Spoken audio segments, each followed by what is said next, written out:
All right, sorry for the delay. Let me kick us off by reading the remote meeting script and we'll go from there. Everyone hear me okay? Thumbs up or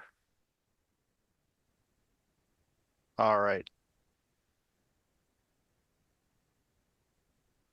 Pursuant to Chapter 2 of the Acts of 2023, this meeting will be conducted via remote means in accordance with applicable law. This means that members of the public body as well as members of the public may access this meeting via virtual means. Participants may access this meeting through the remote meeting link as posted on the meeting agenda and through the town's online calendar. When required by law or allowed by the chair, persons wishing to provide public comment or otherwise participate in the meeting may do so by raising their hand or otherwise signaling their intent to speak. This meeting will be recorded. Please take care to mute your microphone unless you have been recognized by the chair. We will now confirm attendance of members. Please respond with present if you're on the call. Elise Mayalowski. Present. Thanks. Lucia Lopez. Present. Matthew Ronca. Present. Michael King. Present. Parker Happ. Present. Amna Dewan.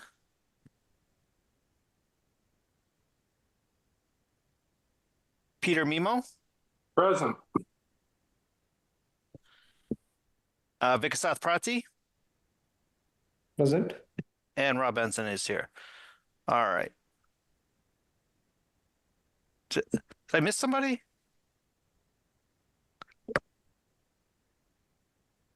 No, I'm just imagining that, I guess. All right, let's just jump right into our agenda.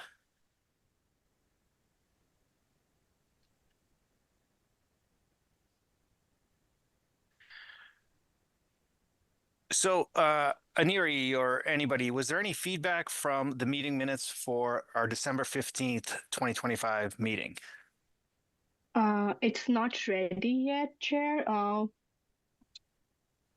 Laurie's out right now on medical leave, so once we figure it out, situation, it will be ready by next meeting. All right. So let's go right into our 1.2 agenda item, the MBTA Communities presentation. okay. Aneri, who's going to be giving the presentation? I'm going to present the options which Zach reviewed and decided with option E. Let me share my screen quickly. Perfect, thank you.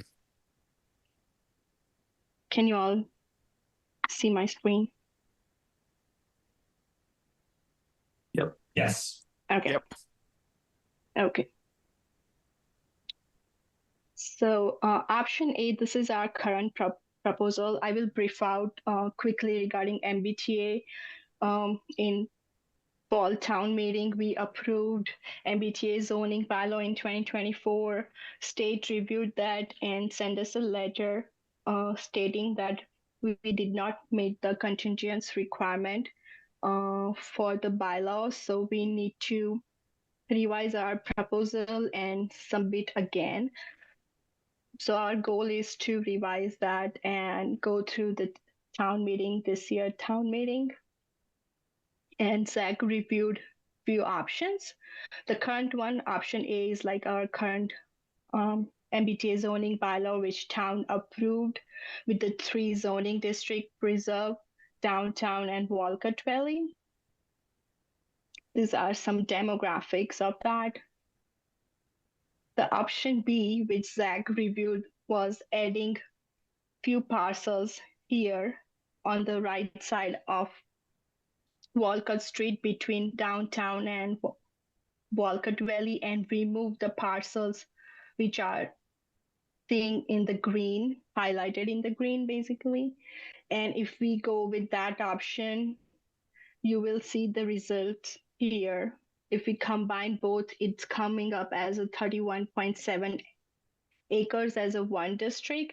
And if we go with that option, we need to make sure that we have 27.3 acres of contiguous requirement. Other option C, which we reviewed, is adding a parcel on the left side of the Walcott Street and on a street. Like this is around 12 13 parcel and remove the 9 parcels here from south side of the downtown district. If we go with this option, the total district area coming up as a 28.6 acres. And based upon that, we still need to give 28.6 acres as a contiguous. Then option D, which board reviewed, is option D and option E. So here is the comparison. On option D, we are just adding, we are not going to remove any parcels from any district. And option E, we just going to add around 9 to 10 parcels along with Walcott Valley. Nothing on A Street district, A Street. And Zach recommended to go with option E, just add 9 parcels and connect 2 districts and make it as a 1. And with that option, the total district area going to be 32.71 acres, and total MBTA overall acreage will be 55.61 acres. And based upon that, we need to have our contingency around 27.81 acres. And currently with this calculation, it's going to be 32.71, 71 acres. With option E, it is we're not changing our other criteria of MBTA, and we are just adding few parcels and make it as a 1 district. So in the end, we're gonna have a 2 district, one this downtown Walcott and 1 preserve district. And that's it. Aneri, can you show the map again? Yeah, sure. So option E is the recommended proposal. Mm-hmm. Yes. Can you see screen again? Yes. Okay. Yeah. So option E is the recommend option, just adding few parcel here on a Walcott Street. So all the parcels are like 3 parcels are again on residential district, and other are on a downtown business district, basically.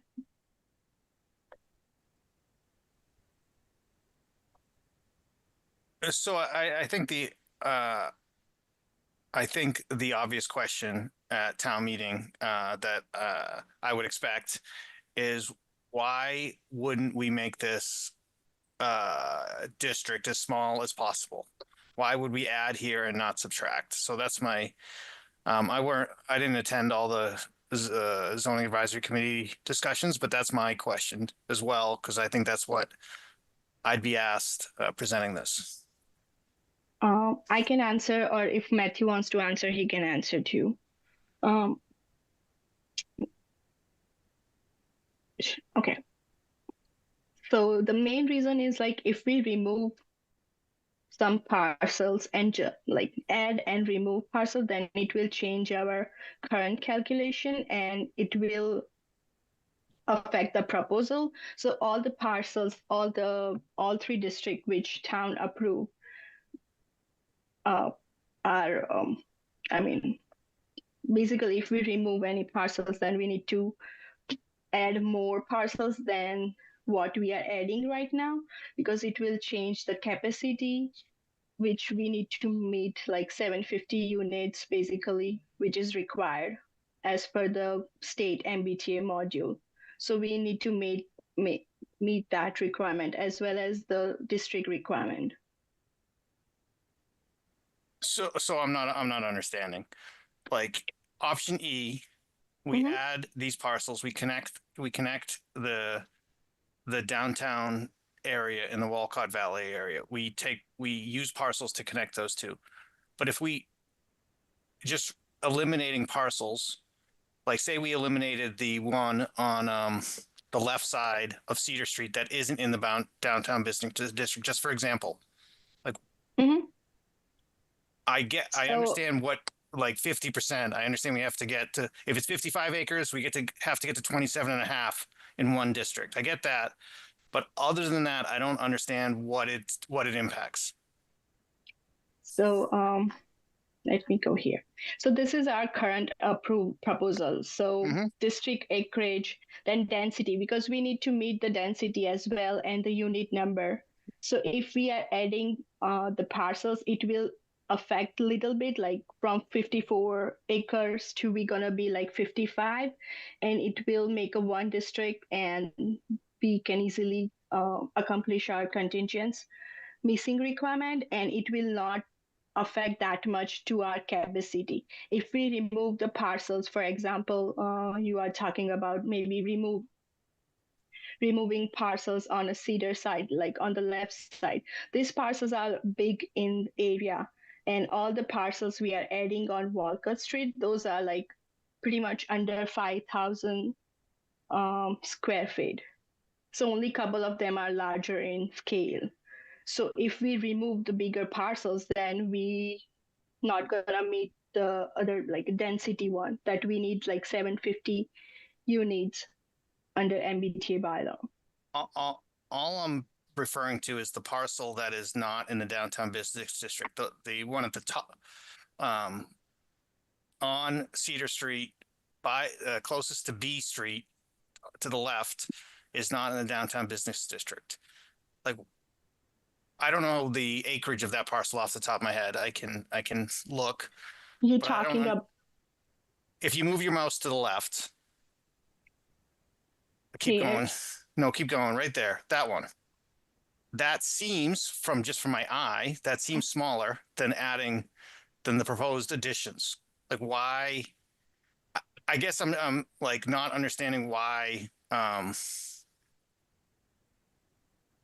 So Zach something like that wasn't considered. Like, I understand there's a time constraint. Like, hey, we need to put together proposals that technically work. Like, was that considered? Was it not? So Zach did not consider removing what is approved. Zach's main focus was to add and combine and make it as a one district rather than changing on what is approved under MBTA zoning district. Okay. All right. Let's go around to the board, and I'm sure I'll have more questions, but I'll let other people give an opportunity to. Peter, you at least on my screen, you're first in line. Thank you. Just through the chair, was there an explanation offered as to why Zach recommends option E as opposed to the other alternatives? I didn't quite get that. What makes E the best option as far as Zach is concerned? So Zach's main focus was to add the parcels which like not many, and make it as a one district, as I said earlier, and not touch on what is approved. And adding parcels on Walcott Street, their main purpose was like to build MBTA zoning. Any developer need bigger parcels, because as I said, half of the pretty much 8 out of 10 parcels are under 5,000 square feet, and minimum you need 5,000. So for any developer to build MBTA or multifamily over there, they need a approval or they need to buy the lot, and it will take. Zach's main thought was to not zone something which can easily build within few years.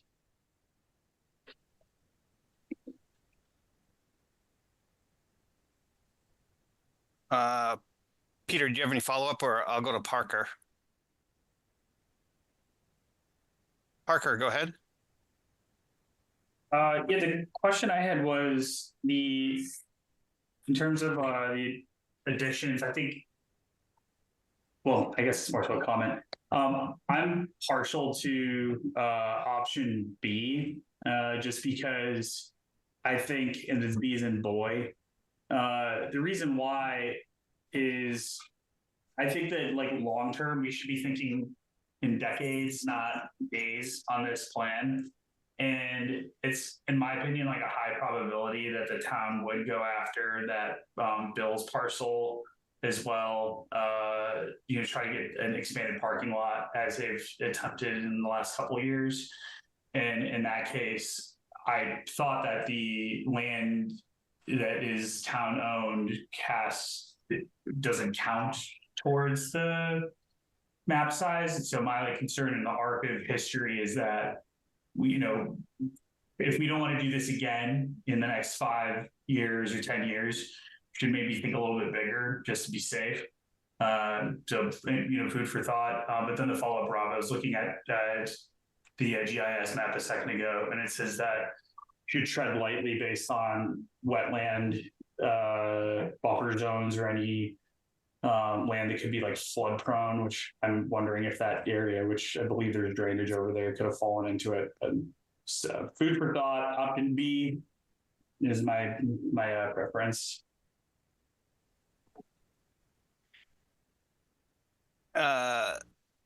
Most of this land is not currently in the downtown business district, correct, Aniri? That in option B? So yeah, no. Yeah, so In option B, only along properties along Cleveland Street, they Yeah. are in the downtown district, but the big chunk of parcel and these 3 are not in a downtown business district. And I will just add one point. While we were discussing option B, we had few residents of Cleveland Street, and they are in not favor. They don't want to convert their property into MBTA zoning. And as there's one, there's, I think, multifamily housing project going on Cleveland Street, and there's one coming in the future for around 13 houses, 12 or 13. And they don't want to make it more dense, and they are not in a favor of the option B. That was one of the reasons Zach decided to not go with that option.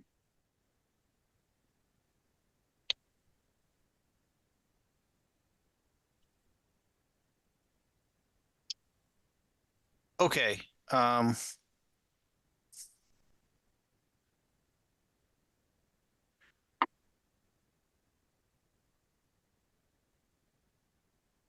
What I'm not sure what we're supposed to get to tonight in tonight's meeting. Well, first off, before I go here, does anyone else on the board have any comments or questions?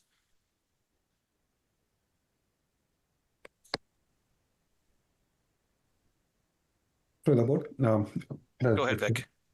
So I just wanted to just call out that, let's, the sooner we close this better, because we have a previous experience, how it has been, and the town voted down, and we went back to re-voting because the state came back with a bunch of action saying that if you don't approve it, we'll decline it. What I see recommended by the Zach feels to be a good one, and I would prefer to go with whatever Zach recommends it. That's all. Just one. Thanks, Vic. Matthew, go ahead. Thanks. Yeah, I can talk to some of the thoughts that the board went to, although Neri touched on some of them. So it might be easier to show them on the screen.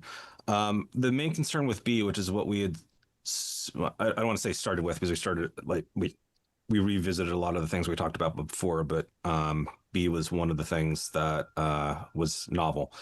The main goal here was just connecting 2 of the 3 zones so that by necessity, there would be at least a 50% of the area.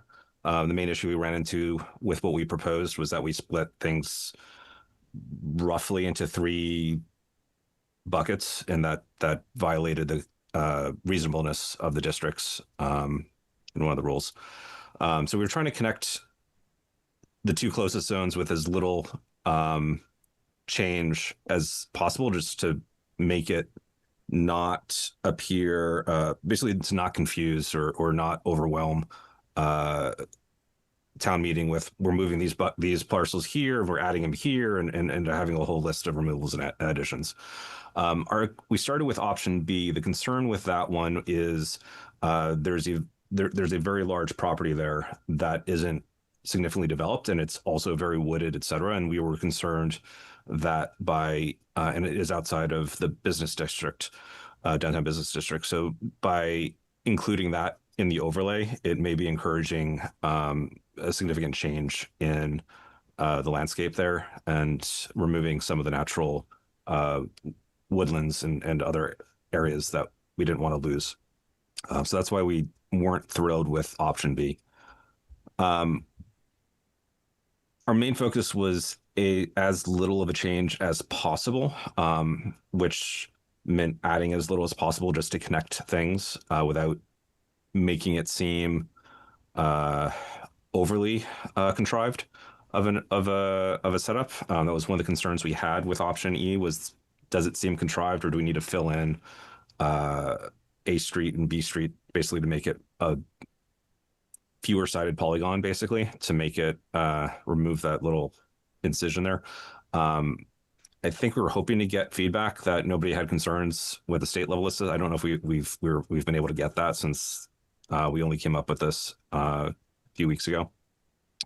But that was the reason why we were proposing option E, is because it seemed like the minimum change. By adding that small stripe of small properties, it didn't allow us to remove significant chunks elsewhere. And there was a concern that, as I said, if we started removing chunks, it would open up additional debate on what other areas we should be removing, or additional confusion on that subject on the floor of town meeting. We didn't want to broach that area. Thanks, Matthew. All right, let's go to Lucia. I think following up on what Matt said, did we hear back from the state if adding that little strip will now make it contiguous? Because I know that was a question that was asked of Zach. Not yet. Once I received, I'm hoping to get back reply before our next meeting. But whenever I receive any response, I will let board know. Okay, thank you. And then going off of the issues with option B, I agree with the issues that were brought up at Zach's meeting. So I don't know that option B would be something that we would want to do. And then option D, I think, is also not as good as option E in terms of we're adding even more than we are in option E. My only question is, would option C meet the requirements? Because with option C, you're adding on that same, a little bit on A Street and a little bit on Walcott, but you're removing some of the downtown area. And I know the discussion that was had was, is there a concern that, for example, the CVS lot would now potentially be entirely residential in the future? But if we were to remove that, then it has to be commercial and residential. And I know there's a lot of discussion right now in town in terms of ensuring that we have enough commercial and keeping that MBTA overlay on that could potentially then reduce the commercial in that area. So I feel like if C meets the requirements, I think it's something that we can explain in terms of we needed it to be contiguous, but in adding, then we can remove because we only need to be at 50 acres.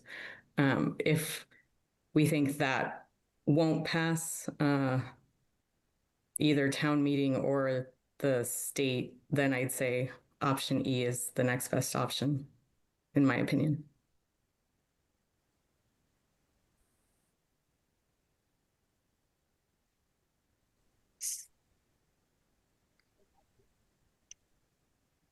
Thanks, Lucia. Aneri, I assume it meets the criteria because it's on this list of options. Is that correct? So when we discuss option C and adding the parcel here, it's like removing 9 parcels, but it's gonna change the unit number. And that was one of the reason we decided to not include option C, because it's gonna change the unit capacity.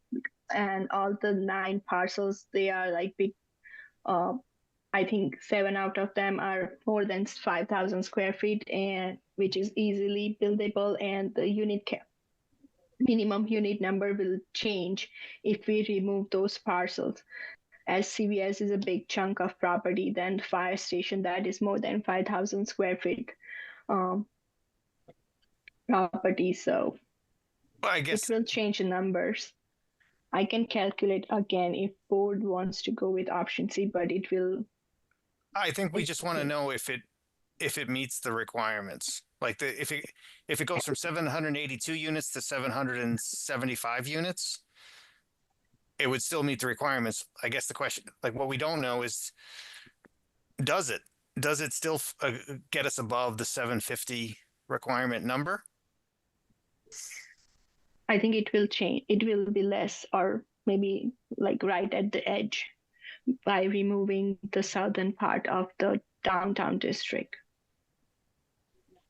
Can like we don't need to do it in this meeting right tonight, but can we get to that answer? Mhm.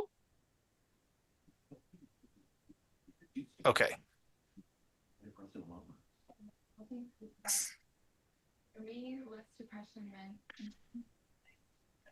So I am just to kind of my feeling is I think connecting the downtown district and the Walcott Valley district is by far the most palatable solution here, than other things people could potentially throw out as options. It's just a matter of the fine tuning of the connection. I in general I like E, but E has some different variations. Like if we could slightly, as Lucia said, make that little strip that connects the downtown district in Walcott a little bigger, and eliminate, I guess that's the south side of Main Street. Then that's something I think the board would like to know, at least. One question I had is, it looks to me on this map, even in option E, like I don't know what it means by being connected. Like if I'm looking at like our GIS on one screen and our Zoom screen share on another, it looks to me there's 3 parcels north of B. Actually, wait. There's 3 parcels north of A Street. Oh, wait. North of B Street. There's 3 parcels north of B Street that are in proposal E.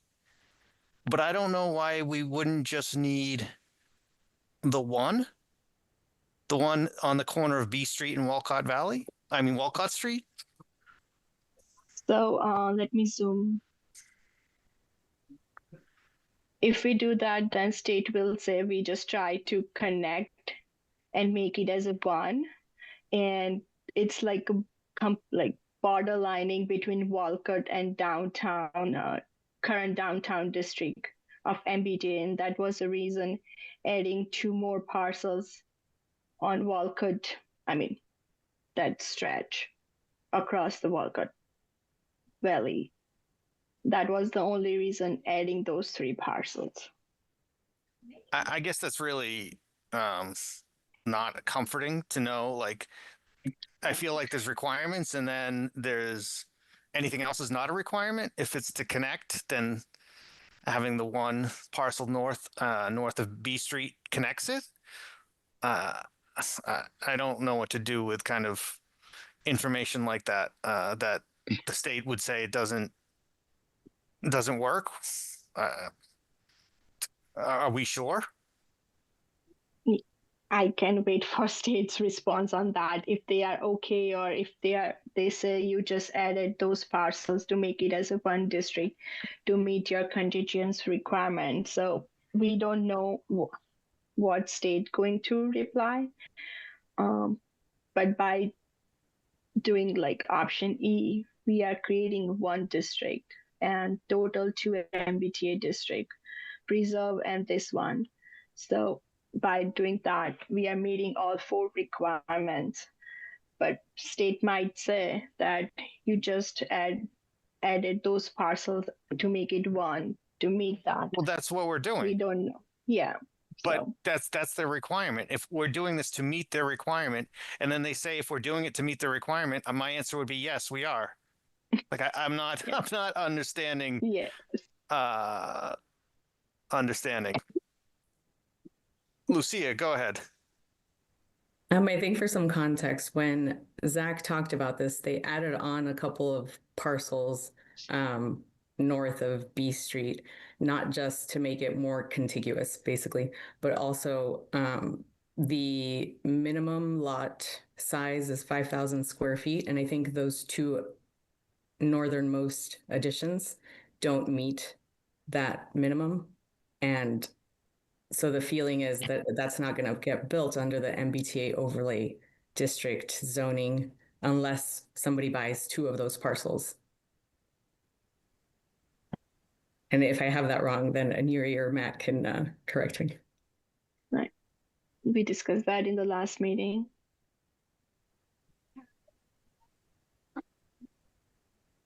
Yeah, they're probably all around 4. Like I'm not. Let's see.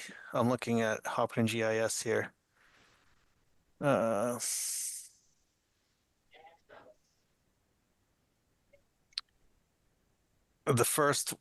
one just north of Walcott Street is 1.076 acres, so that would fall under 5,000 square feet.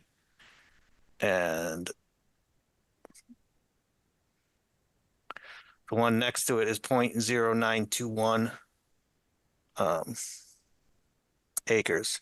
But it still goes to my general question, like, okay, if we need those two, why do we need the third north of B Street? I think these are things that I'll be asked in the town meeting floor, and just like giving an answer like we think the state will push back. Well, their requirement is for a continuous land area, and I would say anything that meets the continuous land area by definition meets their requirements.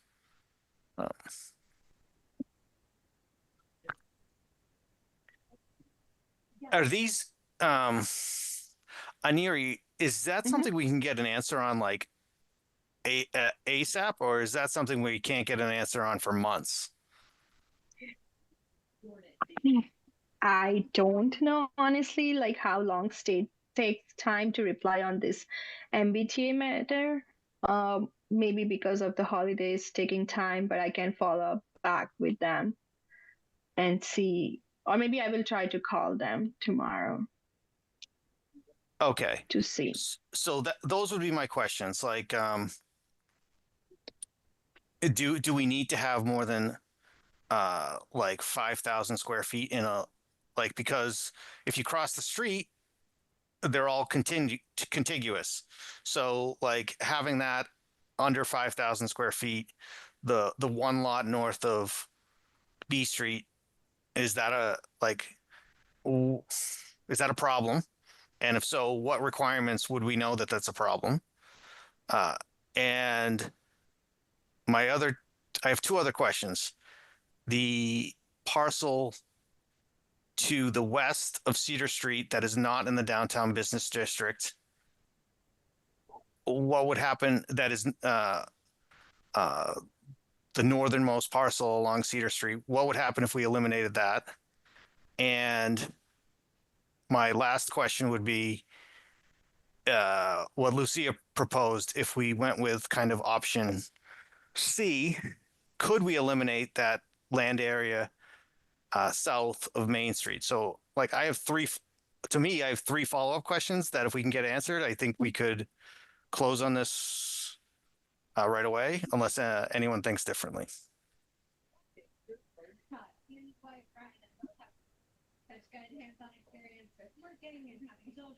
All right, we've talked about this a lot over the last several years, so I don't want to keep going over it. If nobody has any questions, I think if we can get answers to those, we can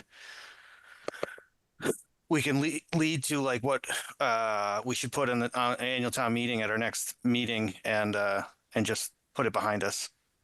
and try to get approval at our town meeting.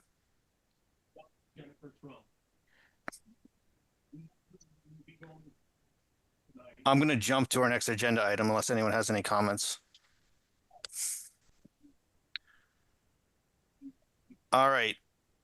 We have a continued public hearing for 66 Fruit Street Pinefield Athletic Facility, which the applicant has asked to withdraw their application without prejudice.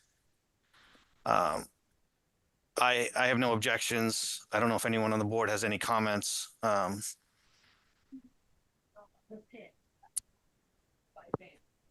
I think, do we need to vote on, I don't think we need to vote on withdrawing the application. I think we just need to formally vote on closing the public hearing.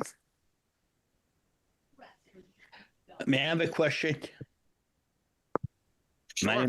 My name's Saul Ovid, and I want you to know I've never done a Zoom meeting or had anything to do with the board, so I just want to ask a simple question.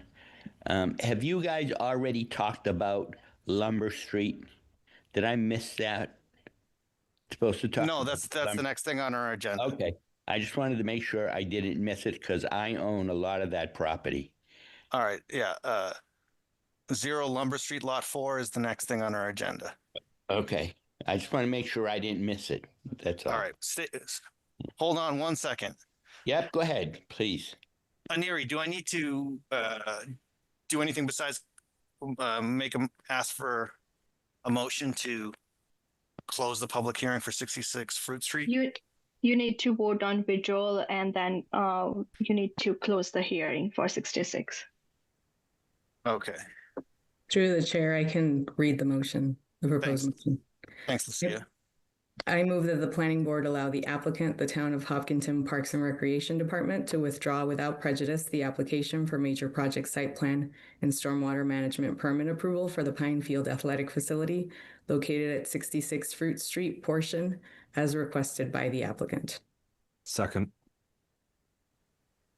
All right, roll call vote. Elise Smailowski, Yes. Lucia Lopez, Yes. Matthew Ronca, Yes. Michael King, Yes. Peter Mimo, Yes. Bickerstaff Prati, Yes. and Rob Benson is a yes. I'm missing somebody. Who is missing? Me, and I am offended. Parker. Oh my God. Sorry, Parker. I'm also here, Rob. I got here later, but I'm here. It's Amna. Okay, let's go. And Amna Dewan Yes. and Parker Happ. Yes. All right, thanks. I'm my laptop is getting repaired, and so I'm not on my normal laptop, and all my normal lists and scripts and everything are out of whack. All right.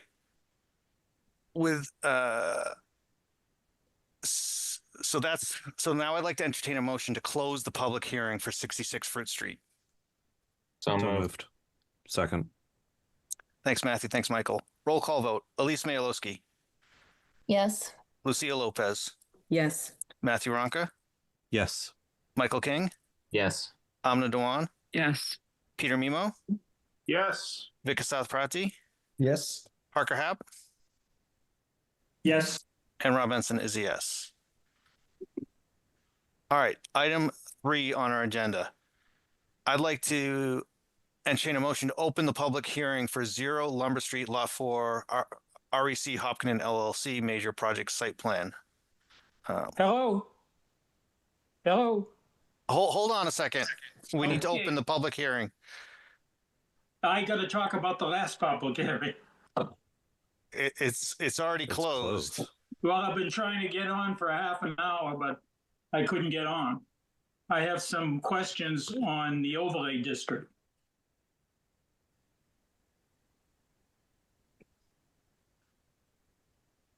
What's your questions? Okay, I live at 22 Walcott Street, and you're talking about a continuation of the overlay down in that area. I want to find out why my property wasn't included in it.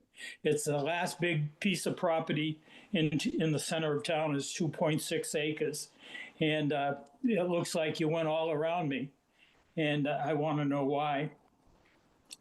So our job is not to favorite individual landowners that want their property included in a zoning district or not. Our responsibility is to do what's in the best interest of the town of Hopkinton and the voters that voted everyone in the planning board. So that's what we're trying to do. Well, if you look at the map, it's kind of disingenuous to say that because it's a perfect connection to uptown. And you went completely around it and ignored it. Have you been to the last two town meetings where this has been voted on and heard the discussions at our town meeting? Yeah, I heard the discussions at the town meeting, but I'm a little concerned that it's disingenuous to the state. It's not including this property, which makes perfect sense because it's the biggest property there that can be developed. All right. Well, I totally understand your point that you'd like your property included, but that doesn't change what we're going to do and what we're going to move forward with. Well, you're changing the overlay now, aren't you? We're discussing it, but just your personal sentiment to try to maximize the value of your property isn't going to sway us to do one thing or the other. Oh, I understand what you're saying, but if the MBTA looks at that overlay and says, why isn't that property included? Because it's a continuation right uptown and to the other overlay district. Well, if they say that, we would reconsider. All right. Are you going to be talking about at the next meeting or are you just? We are going to be talking about the MBTA overlay district at the next meeting. Okay. I'm sorry I didn't get there in time, but my computer wouldn't work and then I couldn't get onto the site. I had the wrong numbers. So okay. I'd like to comment. Well, I look forward to your participation at our next meeting. We still have time to discuss it. Okay. All right. It's still going to be a virtual meeting? Yes. Okay. And you've got my name, Thomas Smith? Yep. Okay. All right. Thank you. Thank you. Thank you. All right. Rob, I think it falls under point of order. Did you get address also? 22 Walcott Street. 22 Walcott Street. Thank you. Yeah. Did we? So I think I was at the point where I entertained a motion to open the public hearing for 0 Lumber Street, Lot 4. Did we get it? So moved. Thanks, Michael. Thanks, Parker. All right, roll call vote. Elise Mayalowski, Yes. Lucia Lopez, Yes. Matthew Ronca, Yes. Michael King, Yes. Amna Dewan, Yes. Peter Mimo, Yes. Vikasath Prati, Yes. Parker Happ, Yes. and Rob Benson is a yes. I have one more question. Are these all people that are on the board that you're talking about a roll call? I've never done this before, so I've never even been on Zoom before. These are all the people that were asked to vote are on the planning board in the town of Hopkinton. Yes. Okay. All right. Thank you. All right.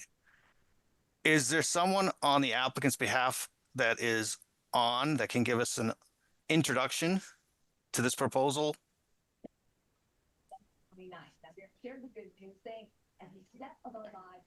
John Federico with Guerrier and Hellman. I believe Kathy Sherry, who is with REC Hopkinton, the applicant, is here as well. I'll give Kathy a moment if she wants to jump in to start things off. If not, I can give a very brief overview for the project. Sure, John, thanks. So we have before you an application for a proposed one-story, 2,400 square foot retail office building. It's on approximately 3.5 acres of land, which is situated on Lumber Street. John, who engineered the plan, he'll go over that in a little bit more detail. I did just want to point out and introduce the concept that this was one of the parcels that makes up the master plan for the neighborhood mixed use district, 100 acres, that was approved back in 2015. In some of the meetings leading up to this, we've gotten some questions about the master plan and where does this fit into it. So before John started, I just wanted to do just a quick little recap, if I could, on the master plan, so we were on the same page as far as where this fit in. We had 100 acres was owned by Paul Mastriani back in 2015, and that land was rezoned to neighborhood mixed use and then went through a master plan process. So could I share my screen, Aneri? Yep. It might just be easier to understand. Are you able to see my screen? No. Not yet. No. Let me see. Okay. Why isn't my picture showing? I don't know. Okay. I need a lesson in Zoom. That's okay. I don't need to bring it up. It's not critical. So we had 100 acres of land. Through the master plan process, the 100 acres was divided into 8 parcels. So 3 of the parcels were reserved for open space, and those are preserved in perpetuity. And then the remaining 5 parcels out of those 100 acres were proposed for residential or commercial use. So a couple of those parcels have already been developed. We developed 1 Lumber Street, where 110 Grill is, on one of those parcels. And then the Windsor Apartments, those were sold, purchased, and developed as a residential component under the master plan for the 100 acres. So we have actually 2 parcels left that could be developed, parcel 1 and parcel 4, or lot 4. We're here tonight looking at lot 4, which is just a 3 acres of land that's adjacent to the Windsor Apartments, and then on the other side, the open conserved land. So that's where we're proposing the building that we're going to review tonight. So from the master plan perspective, and we'll point this out along the way, that we are in compliance with any special considerations that were imposed with the master plan process, as far as any different requirements, uses, etc.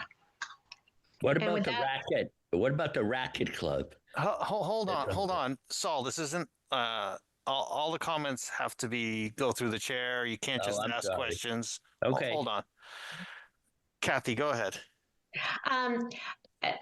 So I can address that just to take that off the table, because actually the tennis center was one of the parcels, parcel 7. It was sold to a different owner back in 2017. And that was the parcel that was proposed for the tennis and swim center, which has still not come to fruition.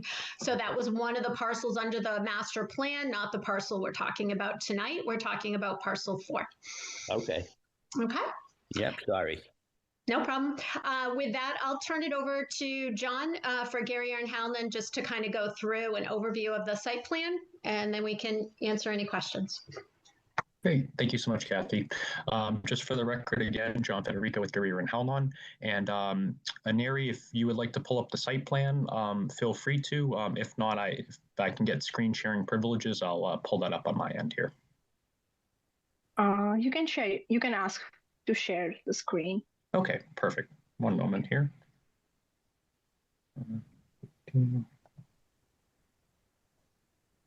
Okay. So is everybody able to see the cover sheet for the plan in front of me? Okay, great. So for this project here, just as a very quick overview, we currently have a vacant, as Kathy mentioned, about a 3.5 acre site. There is existing wetlands on site, and currently we have already gone through Conservation Commission and received an order of conditions for the project. In its current state, it is fully wooded, and we do have Goddard Consultant who was able to get the wetlands flagged for us. And for our proposal, we are looking to put in a one building of 2,400 square feet. That will be for a retail office use. We're proposing 3 units for that, each about 800 or so square feet. In total, we will have 15 parking spaces. One of those parking spaces will be a handicap stall, and that will be located in the back over here. And that will be serviced by a ADA accessible sidewalk that wraps around the building. And that also runs out to Lumber Street itself, where we are extending sidewalks to each property line. And if additional information or anything from DPW is required, we're more than happy to provide that information. But for the rest of the project, we are proposing some new plantings for screening, as you can see from our various symbols here around the site. And anything that is outside of the no disturb area, or sorry, within the no disturb area, is all intended to remain as natural vegetation. So the site will be well buffered on 3 sides of it. Only exposure will be on the portion to the Lumber Street side. We will be having underground utilities proposed, and we do have those. Oops, sorry about that. We do have those shown. I believe it's going to be the next plan here. Perfect. So we will have gas, water, and electrical service be provided underground. So those will be going to this back area where we do have a small utility room proposed. All that will be contained within our buffer zones and compliant with anything from the Conservation Commission side.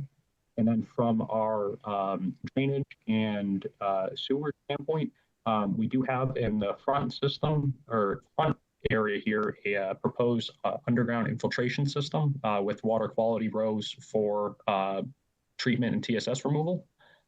Those have been reviewed by PAR Corporation as a part of the conservation review, and stormwater has been signed off as compliant for the whole entire site. To handle anything for our sewer output, we do have included in our set here a copy of our Board of Health plan, and we are proposing a septic system in the rear portion of the site located back here that will handle any of the proposed flows for the building. As a part of our application, we did include our water usage, which we are basing currently off of Title V flows. And I believe that generally covers everything at this moment in time.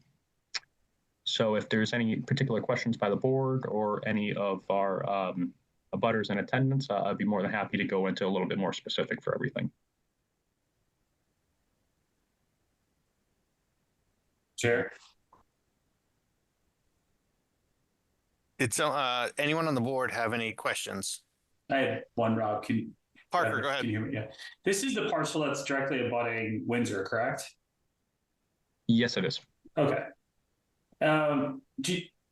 Is this affiliated with Windsor, or are you guys, is this like a completely separate kind of business entity and it has nothing to do with that former project? Because the reason I asked, I was just curious why you guys wouldn't just tap into the Windsor septic and infiltration pond. Just wondering. As far as anything connecting to Windsor, unfortunately, with the location that we have for our wetland area, we wouldn't be able to cross anything or provide as minimal disturbances as we would need to do tie-ins for those. But in terms of the project itself, from my understanding, this is intended to be its own separate entity, no association with Windsor. Windsor is owned by a separate entity. Yeah, Windsor is owned by a separate entity. It's no longer owned by Paul Mastriani. That land was sold and then subsequently developed into the apartments. So this is truly just a standalone. Okay, thanks.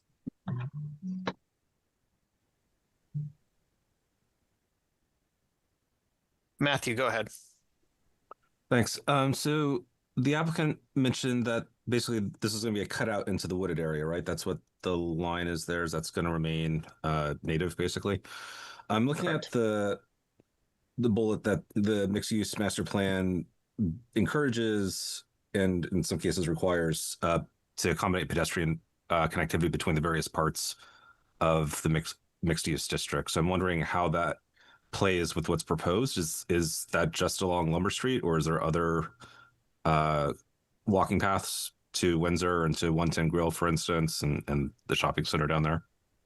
Everything will be connected via the sidewalk on Lumber Street. And from my understanding, the Windsor sidewalk is extended to their property line, and essentially we will be meeting that at our northern property line here. Unfortunately, I don't have a plan view that fully shows all that, but if any additional details are needed, I'd be more than happy to provide those to the board. Okay, so that addresses pedestrian, but doesn't really address like bicycle and other non-motorized travel, which would be required to be on Lumber Street. Unfortunately, the sidewalk currently is not designed to be wide enough for bicycle travel. It's only proposed as a 5-foot wide sidewalk. But if that is something that we do need to accommodate for, we will be more than happy to talk it over with the applicant and update any and all boards as needed for that. Oh, thank you.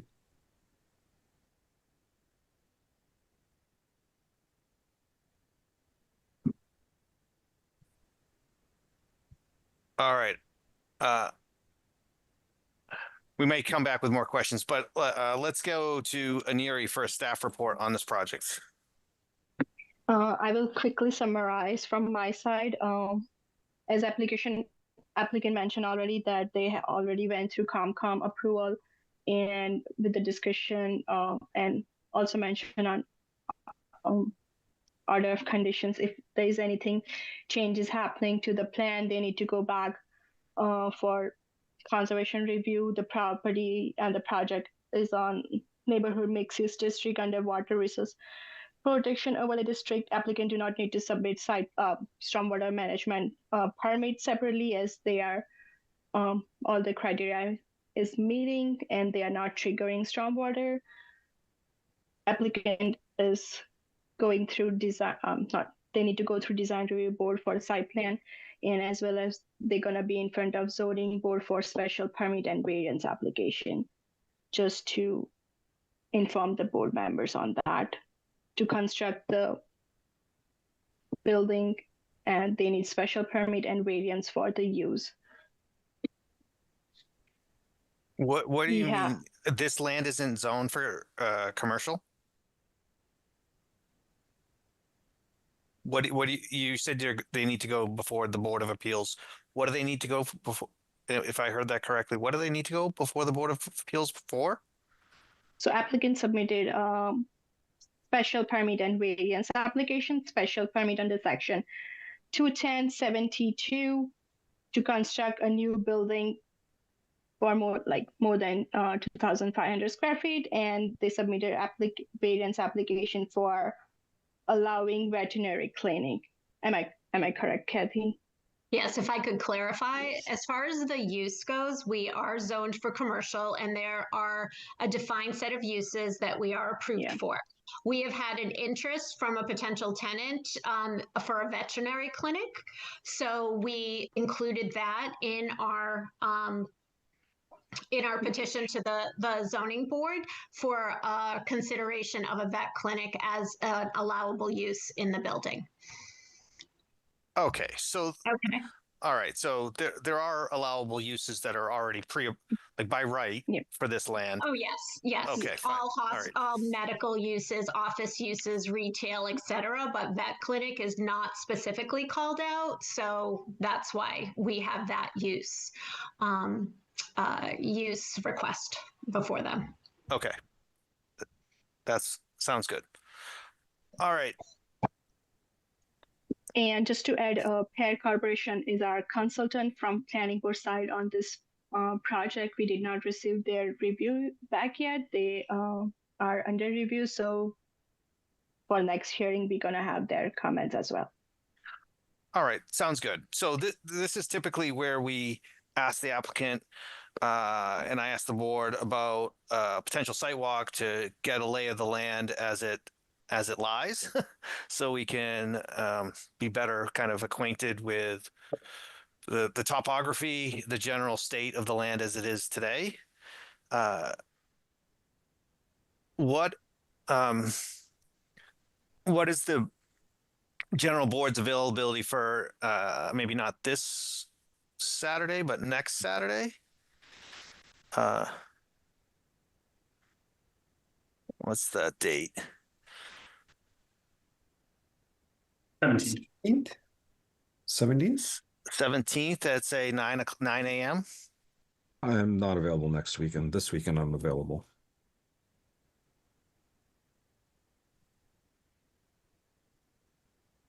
Anyone else? All right. What about this weekend at 9 a.m.? Anyone not available?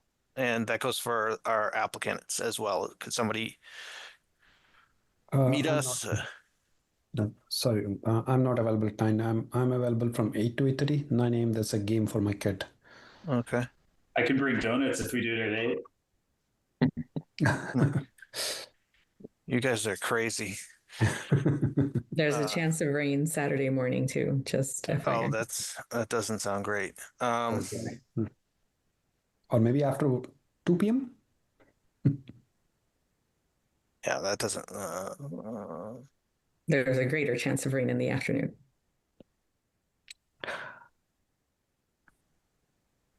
So then this. Is there any for the applicant? Is there any times that work better or worse for you, like weekdays, weekends? Typically, we try to do these Saturday mornings because it's generally the best availability for the board. But I'm open anytime, John. Either you or a representative from Garrier. You're flexible? As far as the weekends go, I will try to make myself available. As of right now, I only have a conflict. I believe it's Saturday, the 16th or 17th, in the mornings that I would not be able to attend. This coming weekend, I am free for that. If I couldn't attend, we'll obviously work to have somebody from G&H there just to kind of help explain any questions on the engineering side of things. But this weekend, I am definitely available. with the rain, is Sunday a no go for people, or is Sunday an option? Yeah, I can make it on Sunday. It actually works for me better. Fine with me, either one. And Lucia, you're resident weather expert. What are we looking at? I Rain can't again do on this Sunday? Well, I was going to ask what a rainy site visit would be, because they said it's wooded, right? So are we going to be going through the mud? It's actually not that bad. There is kind of a driveway, like a path kind of cut out into it. And we're actually not going to have to go far off of Lumber Street into the site. So it wouldn't be that bad at all. It's going to be partly cloudy, 45 degrees on Sunday. Beautiful. The path that's there was cleared for when we were moving machinery in to do soil testing. That area is relatively stable. The only thing I would ask on the engineering side would be, would any members of the board need anything staked out for visual purposes at all, so that they are able to kind of get their bearings? Right now, I believe the only thing we do have out there is wetland flags to denote the edge of the wetland.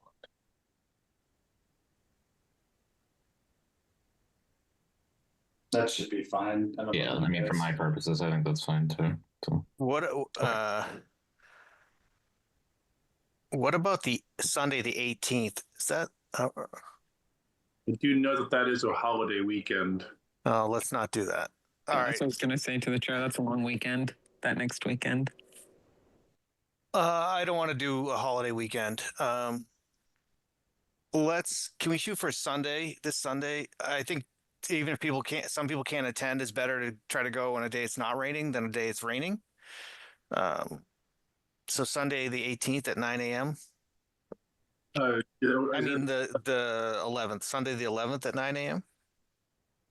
Yeah, works for me. Sounds good. I won't be there, as I said.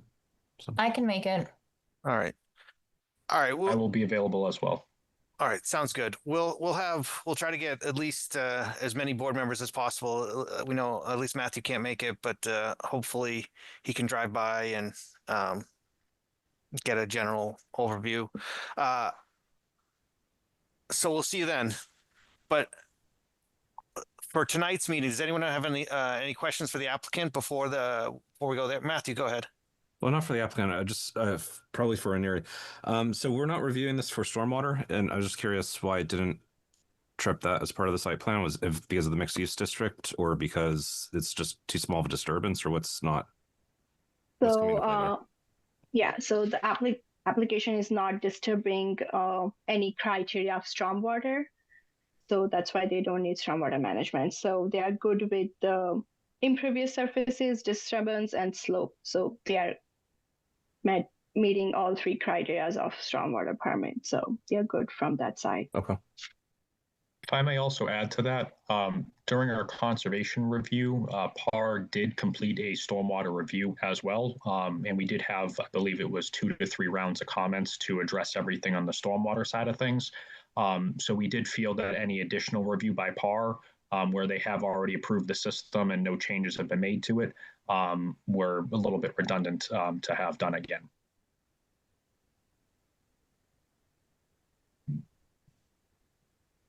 Thanks, John. Parker, go ahead. I have a question, two questions. Sorry, what date did we set on again for the sidewalk, and where should we park? Sunday, the 11th at 9 a.m. Okay.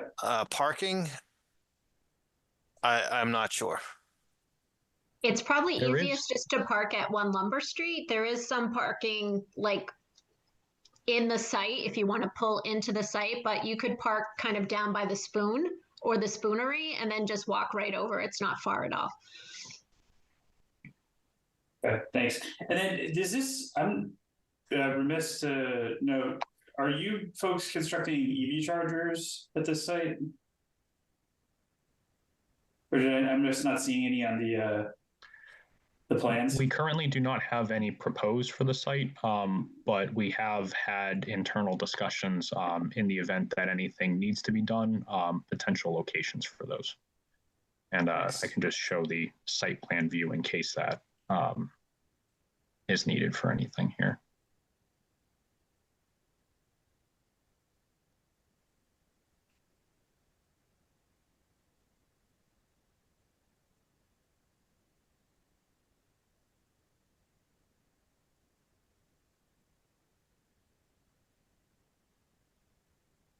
Lucia, go ahead. Through the chair, I had a question for Aniri. Given that Concom had stormwater reviews done, is that something that was given to our DPW director? Because the comments from DPW mentioned some concerns about stormwater runoff and also mentioned the fact that we don't require a stormwater review at the planning board level. Has she seen the review that was done for Conservation Commission? If I'm not wrong, usually ComCom reach out to DPW for stormwater stuff. We don't need from planning board side because it's meeting our requirement, but they're going to review stormwater part from planning board perspective as well. They will not touch based on what they did for ComCom, but they will make sure that they are covering site plan rules and regulations for this project on behalf of planning board. And they will cover certain areas of stormwater, but it will be not individual application required from applicant side, and it will be not another individual review. Okay, I guess my question is more that maybe whatever came out of Conservation Commission potentially might address the concerns that DPW had if she hasn't seen those reviews. I will check with Carrie. I'm not sure she's aware of the ComCom review, but yeah. So I think this is a general comment for you, John, and Kathy. Since someone mentioned EV charging, there's a requirement, a bylaw to have EV charging, a percentage of spaces, or EV ready, basically having the conduit in the ground to make spaces ready. So I think you should just be familiar with that requirement. And if you don't want to meet that requirement, you'd have to request a waiver. And the board does have the ability to vote on that. I'd say we have leaned more towards needing to meet the requirement than not in our current recent votes on it. We've had a few in the past 6 months. I don't see an issue with it on our end. We'll understand the requirement better and meet whatever the minimum requirement is, and we'll show it on the plan to address that. All right. Does anyone have any other questions or comments, or I'm going to ask to continue the public hearing?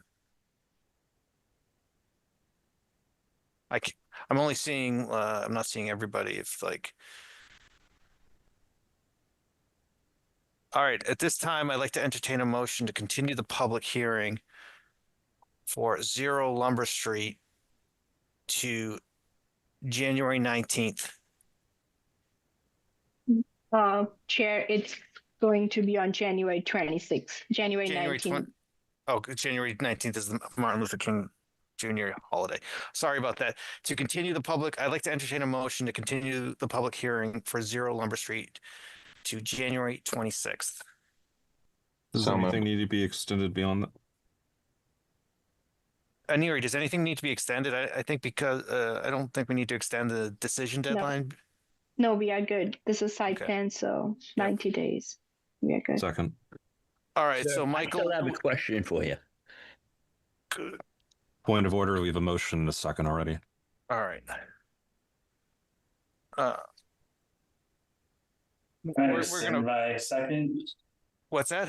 Can I rescind my second? to allow I public had a comment? second. Oh, you were a second? Okay. All right, let's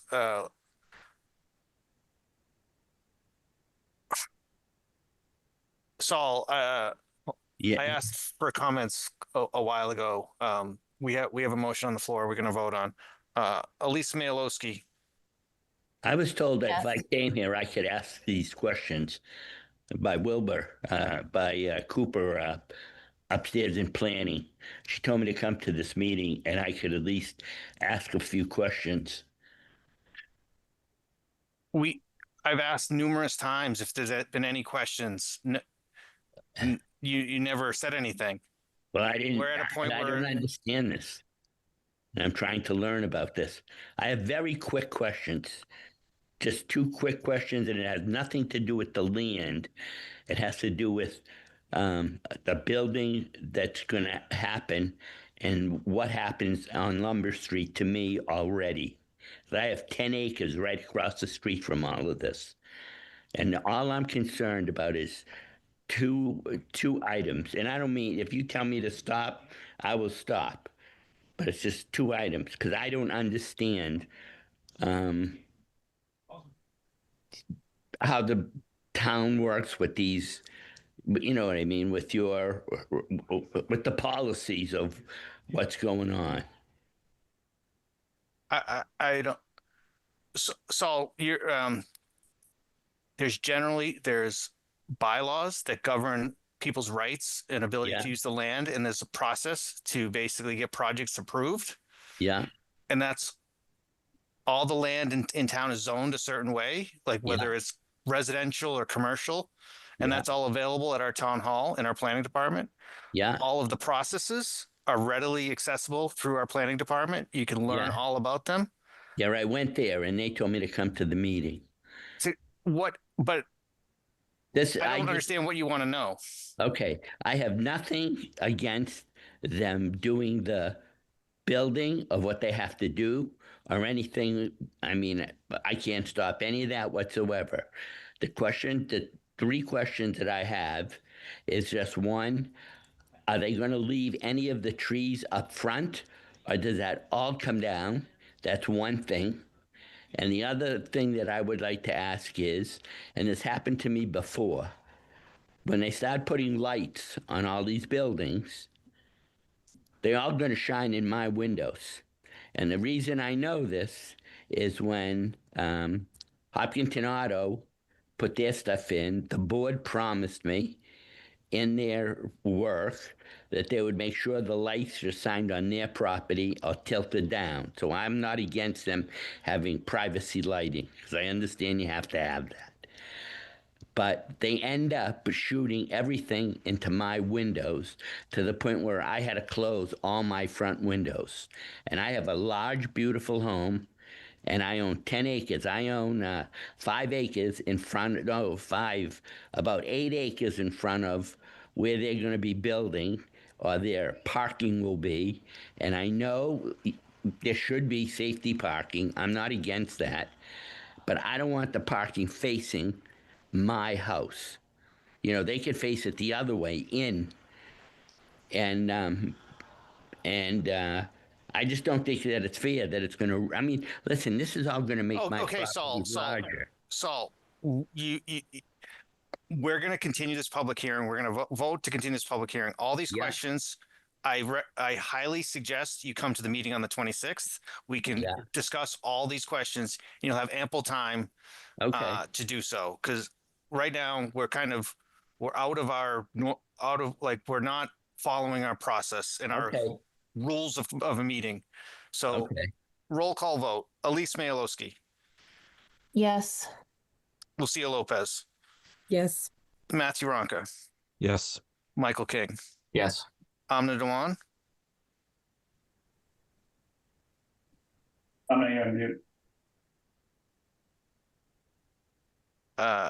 I'll come back to Amna. Peter Mimo, Yes.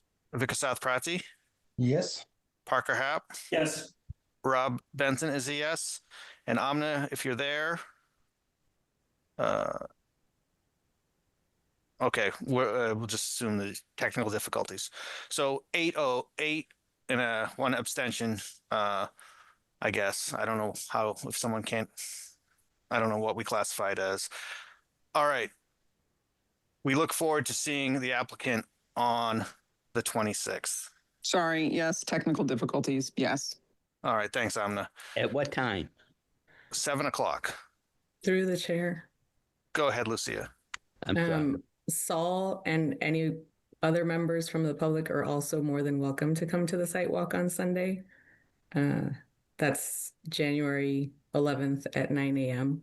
We don't discuss the project. It's basically just for us to get an overview of what the site layout is. But we welcome members of the public to come if they'd also like to take a look.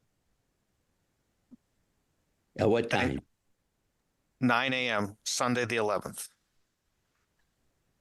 Okay. All right. At this time, I'd like to entertain a motion to adjourn for this evening. So moved. Second. I think Parker had the second. All right, roll call vote. Elise Mayalowski, Yes. Lucia Lopez, Yes. Matthew Ronca, Yes. Michael King, Yes. Amna Dewan, Yes. Peter Mimo, Yes. Vikasath Prati, Yes. Parker Happ, Yes. and Rob Benson is yes. All right, thanks everybody. Enjoy Martin Luther King weekend. We got 3 weeks until our next meeting. All right, thanks everybody. Okay. Happy New Year. Bye. Okay. Happy New Year.